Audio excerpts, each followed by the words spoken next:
Mis amigos, es un gran placer estar con ustedes en otra oportunidad.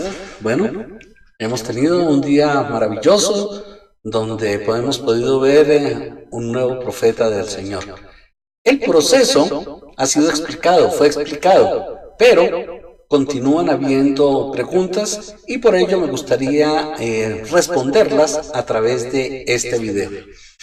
Lo primero que necesitamos saber es que en los quórumes del sacerdocio necesariamente tienen que tener oficiales presidentes que proceden de ellos. Esto es importante.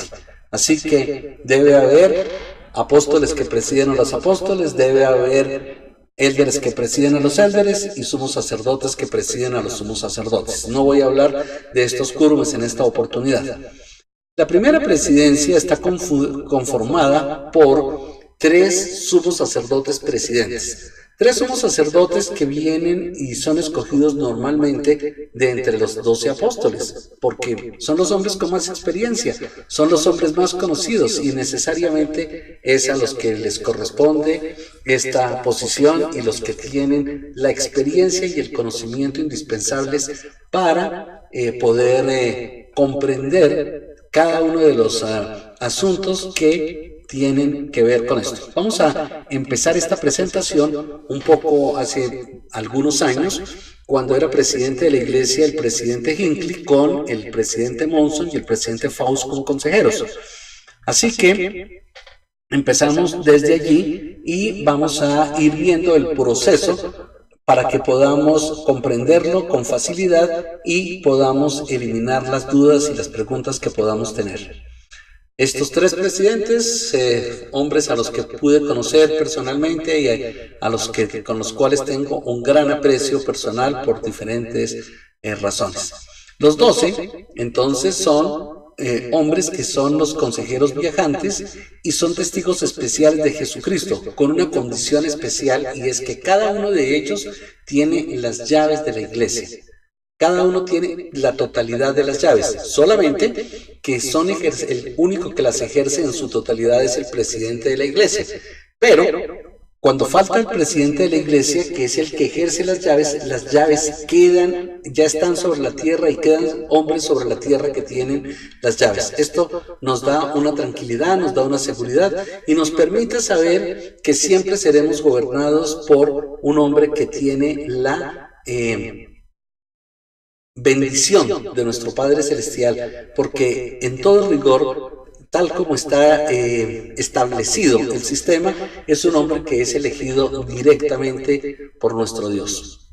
Una cosa importante es que los 12, como quórum, tienen la misma autoridad que la presidencia de la iglesia. Sin embargo, no actúan independientemente de la presidencia de la iglesia, sino siempre actúan en concordancia. Esto es importante que lo recordemos porque nunca va a presentarse que los 12 dicen una cosa y la primera presidencia dice otra. Jamás. Ellos son un cuerpo dirigente en el cual siempre están de acuerdo, porque la primera presidencia, cuando emite una declaración, la ha consultado con ellos y todos han estado de acuerdo, porque son ellos realmente la voz de Jesucristo en la tierra. Testifico de ello, de esto no hay ninguna discusión.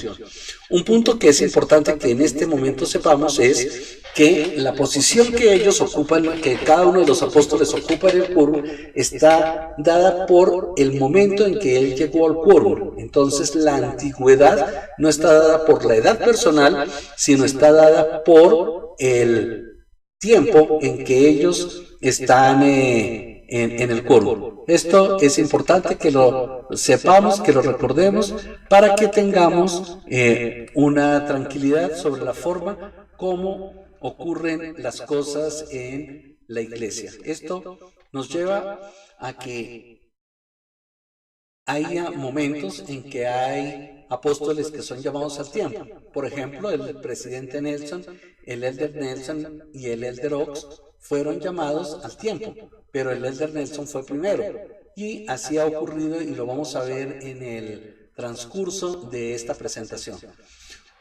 Otro punto importante es que el apóstol de más antigüedad es el presidente del Quórum de los 12. Sin embargo, existe la posibilidad que el presidente del Quórum de los 12 sea llamado como consejero. En ese caso, las funciones de presidente del Quórum de los 12 son asumidas por el siguiente apóstol en la antigüedad, a quien se llama el presidente en funciones del Quórum de los 12 apóstoles. Entonces es importante que sepamos que presidente en funciones solo existe en el momento en que el presidente del quórum es consejero en la primera presidencia. Así que antes de esta reorganización de la primera presidencia, no teníamos presidente en funciones, sino teníamos al presidente Nelson directamente como presidente del quórum de los 12. Esto es importante que lo recordemos. Ahora, teniendo nuestro quórum y de presidencia tal como está, entonces tenemos que ver que se presentó el fallecimiento del elder David Haight, y al presidente Haight entonces le acompañó el presidente, el elder Neil Maxwell, quien también falleció. Esto hizo que fuera necesario reacomodar el quórum de manera tal que cada uno de ellos avanzó a una posición que le corresponde. Y nos quedan las vacantes, siempre son en las últimas posiciones. Esto es como debe ser, y esto da la oportunidad que cada uno de ellos pueda ir haciendo tránsito desde ser el número 12 hasta ser el número 1. Y esto es algo que va generando la experiencia necesaria a través de todos los comités y de todos los asuntos que maneja la iglesia. El elder Uchtdorf y el elder Bednar fueron llamados para llenar las dos vacantes.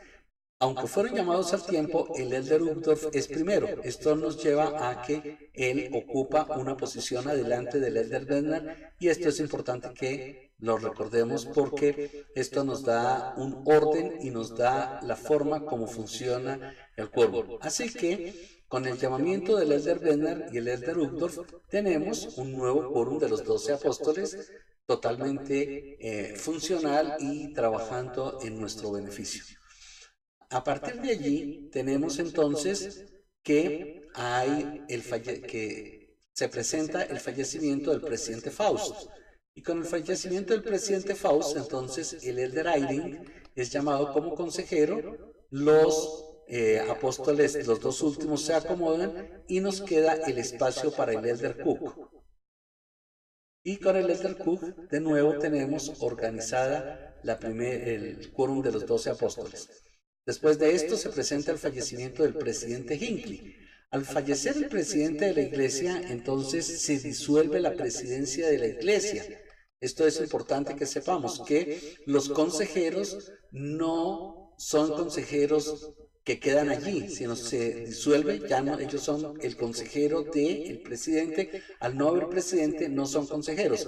En consecuencia, la autoridad queda en el quórum de los 12 apóstoles, quien es gobernado por el presidente de los 12 apóstoles. Esto es importante, se reacomodan los 12 apóstoles, quedan cada uno en su posición, y recordamos que el presidente Packer era presidente en funciones de los 12 y el presidente Monson era el presidente de los 12, pero como era consejero, por eso había presidente en funciones. Al llegar aquí, entonces el presidente de los 12 pasa a ser el presidente de la iglesia y tiene dos consejeros que él elige. El presidente Monson entonces llamó a el elder Eyring y al elder Uchtdorf, con lo cual nos queda una vacante. Esta vacante es entonces ocupada por el elder Christofferson, y con el elder Christofferson tenemos ahora una nueva primera presidencia conformada por estos tres grandes hombres y un nuevo quórum de los 12 completo. Esto es algo maravilloso, porque debemos recordar que el quórum de los 12 está constituido para que sean 12. Y cuando son menos que 12, entonces es necesario llamar lo más pronto posible, razonablemente, a un nuevo apóstol para que cubra las vacantes o la vacante que se presente. Ahora tenemos entonces este quórum y esta primera presidencia, y ahora de este grupo tenemos el fallecimiento del elder Joseph Withring. Y con el fallecimiento de Elder Whitfield tenemos de nuevo reacomodamiento.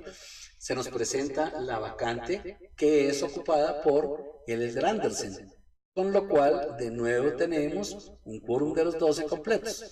Ahora, en este quórum de los 12 tenemos el fallecimiento del Elder Scott, tenemos el fallecimiento del Elder Perry y tenemos el fallecimiento del Elder Packer. 3 apóstoles quedan faltando. Esto hace que se acomode el quórum y fue necesario llamar al Elder Rasband, al Elder Stevenson y al Elder Randall. Y con ello llegamos a casi a nuestro tiempo. Aquí en este punto tenemos el quórum de los 12 totalmente trabajando por nuestro bienestar, y tenemos ahora que está el fallecimiento del Elder Hales y luego el fallecimiento del presidente Monson. Aquí entonces tenemos que es necesario acomodar de nuevo el quórum de los 12, por lo cual el Elder Eyring ocupa la posición que le corresponde y lo mismo el presidente Uchtdorf. Ahora, a partir de aquí tenemos entonces que el presidente Nelson pasa a ser el presidente de la iglesia y el quórum se reacomoda completamente. Y vamos viendo que van avanzando cada uno hasta la posición que les corresponde y vamos dejando el espacio para que la posición faltante sea ocupada por el último, sea la última, o sea, el número 12. En este punto tenemos un presidente de la iglesia y 12 apóstoles, pero no hay consejeros. Los consejeros, entonces, tal como ya todos sabemos, fueron llamados el presidente Oaks, que ahora es el presidente de los 12, y el Elder Eyring. Por lo tanto, el Elder Ballard pasa a ser presidente en funciones del quórum de los 12. Todos los apóstoles ocupan la posición que les corresponde y quedan 2 espacios que serán llenados probablemente en la próxima conferencia, y nosotros tendremos la oportunidad de conocer a quiénes son estos nuevos apóstoles. En este punto es importante que expliquemos algo para evitar suspicacias, y es lo siguiente. El orden de los consejeros está dado por la antigüedad de ellos en el quórum. Entonces, el Elder Oaks era más antiguo o es más antiguo que el Elder Eyring, por lo tanto es el primer consejero y el Elder Eyring el segundo. No es que el Elder Eyring fue bajado de segundo a primer consejero. Este es un concepto que no existe en la iglesia. En primer lugar, cada una de las posiciones en la iglesia es una posición honorable y es una posición en la que servimos con amor y con determinación.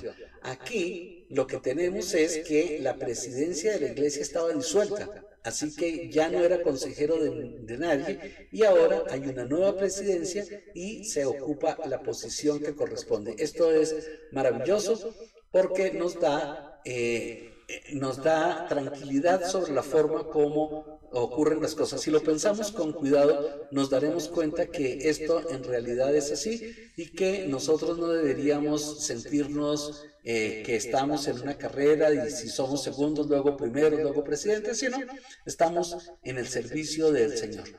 Esto nos lleva a que tengamos entonces un quórum de 12 apóstoles, donde hacen falta 2 apóstoles y la primera presidencia, cada uno sirviendo en beneficio de todos nosotros. Estos hombres son hombres de edad, el promedio de edad en este momento de la primera presidencia y los 12 es de 75 años. Y encontramos que cada uno de ellos viene de una profesión, de diferentes profesiones, y que estas profesiones dan visiones diferentes, dan un conocimiento diferente y permiten que cada uno de nosotros se sienta representado en estos hombres allí en los consejos directivos. Son hombres que viajan por todo el mundo y al viajar por todo el mundo y estar en contacto con la iglesia de todo el mundo, tienen la visión de nuestras necesidades. Algunas veces tal vez pensemos que no se está interpretando correctamente nuestra necesidad. Lo que sucede no es que ellos no lo estén interpretando. Lo que pasa es que nuestra expectativa no corresponde a lo que Dios desea. Pero aquí vamos a ver que, y si tenemos un poco de tiempo y esperamos algunos años, nos daremos cuenta que las decisiones que se toman son las decisiones correctas y las que bendicen nuestra vida a largo plazo. Es importante que nosotros podamos apoyar a nuestro presidente, a sus consejeros. Tenemos profeta en Israel, tenemos profeta en la iglesia. Ahora lo importante es que nosotros abramos nuestros oídos, escuchemos sus palabras, abramos nuestro corazón y aceptemos lo que ellos nos dicen y pongamos nuestras manos a la obra y empecemos a trabajar haciendo las cosas que ellos nos dicen. Hay mucho por hacer, hay mucho por hacer en nuestras vidas, hay mucho por hacer en la iglesia, y haciendo nuestra obra en la iglesia haremos la parte que falta en nuestras vidas. Doy mi testimonio que estos grandes hombres son los profetas del Señor. Los conozco personalmente, los amo y tengo un sentimiento muy especial por esta primera presidencia. Así que mi invitación a ustedes es que los apoyen como yo los apoyo. En nombre de Jesucristo, amén.